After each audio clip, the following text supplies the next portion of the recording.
কানাডার নতুন ভিসা নীতি কার্যকর করা হয়েছে। বিপাকে লাখ লাখ শিক্ষার্থী ও কর্মী।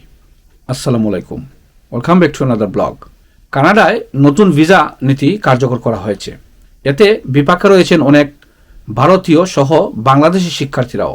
এই তথ্য নিয়ে আজকের এই ভিডিওতে আলোচনা করব। ভিডিওর প্রথম থেকে শেষ পর্যন্ত দেখবেন। আশা করি এই তথ্যগুলো পেয়ে অনেকেই উপকৃত হবেন।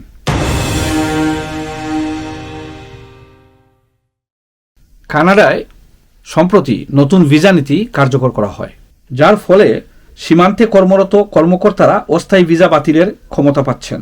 হিন্দুস্তান টাইমস পত্রিকা জানায়, কানাডায় উচ্চশিক্ষা ও কর্মসংস্থানের জন্য বিপুল সংখ্যক ভারতীয় বসবাস করেন। তবে সাম্প্রতিক বছরগুলিতে কানাডার অভিবাসন নীতিতে একের পর এক পরিবর্তন এসেছে। গত বছর ফাস্ট ট্র্যাক ভিসা এটি বন্ধ করার পর এবার নতুন নিয়ম চালু করা হলো, যা বিদেশি শিক্ষার্থী ও কর্মীদের জন্য নতুন একটি চ্যালেঞ্জ সৃষ্টি করতে পারে। নতুন এই নীতিমালার আওতায় সীমান্ত কর্মকর্তারা ইলেকট্রনিক ট্রাভেল অথরাইজেশন এবং টেম্পোরারি রেসিডেন্ট ভিসা বাতিল করার ক্ষমতা রাখেন।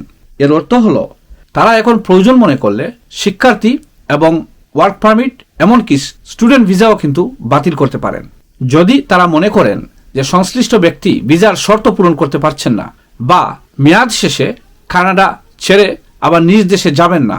এ ধরনের কিছু মনে হলে তারা কিন্তু তাদেরকে সেখান থেকেই ভিসা বাতিল করে নিজ দেশে পাঠিয়ে দেবে।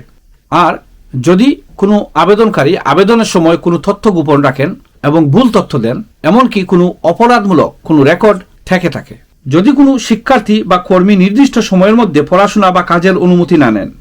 ভারতের সঙ্গে কানাডার যে রাজনৈতিক সম্পর্ক রয়েছে, এটি বেশ কিছুদিন ধরে তেমন একটি ভালো যাচ্ছে না। এমন পরিস্থিতিতে এই নতুন ভিসা নীতি ভারতীয় শিক্ষার্থী ও কর্মীদের জন্য আরও জটিলতা তৈরি করতে পারে।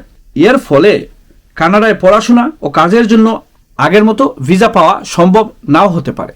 বিশেষজ্ঞদের মতে, কানাডার এই ভিসা নীতির পরিবর্তনের ফলে ভারতীয় শিক্ষার্থী শুধু নয়, বাংলাদেশি শিক্ষার্থীদের উপরও এই প্রভাব পড়তে পারে। কানাডার এই নতুন নীতির ফলে দেশটিতে উচ্চশিক্ষা ও কর্মসংস্থানের জন্য যেতে ইচ্ছুক বিদেশিদের আরও বেশি করে সতর্ক হতে হবে। বিশেষ করে ভারতীয় শিক্ষার্থী ও কর্মীদের ক্ষেত্রে এই পরিবর্তন উল্লেখযোগ্য প্রভাব ফেলতে পারে। সংশ্লিষ্ট ব্যক্তিদের যথাযথভাবে নিয়ম মেনে চলা, নির্ভুল তথ্য দেয়া এবং যাতে করে ভিসা সংক্রান্ত সকল জটিলতা এড়ানো যায়, সেদিকে চিন্তা করেই তাদেরকে এগুতে হবে। এই তথ্যগুলো আপনাদেরকে তুলে ধরলাম। আপনারাও বেশি বেশি করে তথ্যটি শেয়ার করে অন্যকে জানার সুযোগ করে দেবেন। আজ এ পর্যন্তই, ধন্যবাদ।